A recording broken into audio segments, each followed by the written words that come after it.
নিজেকে কখনো বেকার ভেবো না, নিজের সম্পর্কে কখনো খারাপ ভেবো না। কারণ ওই সব ভাবার জন্য আত্মীয় স্বজন আছে। আত্মীয় মানে কি? যার সাথে আমার আত্মার সম্পর্ক। কিন্তু এখনকার আত্মীয়রা ফোন করলে আমার আত্মা কেঁপে ওঠে। বাবা ফোন ধরলেই কি বলবে? ওরা কি বলতে ভালো জানে? ভালো কথা তো বলতে জানেই না, শুধু পিঞ্চ মারা কথা, পিঞ্চ মারা পিঞ্চ মারা কথা বলতে ওরা খুব ভালো জানে।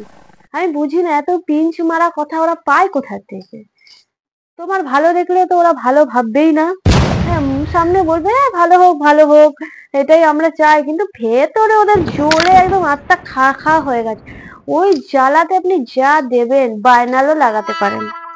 ফোন করেই ওরা আপনাকে বলবে তুই তো ফোনই করিস না, হ্যাঁ ফোন করলেও ধরিস না, এখন তো আসিস না, তোর হাবভাবই বেড়ে গেছে, তোকে আমরা কত মনে করি। আপনি এইসব শুনে কি ভাববেন? ওরা আপনাকে খুব ভালোবাসে, কিন্তু তারপরে এমন পিঞ্চ মারা কথা বলবে যে রক্ত গরম হয়ে যাবে।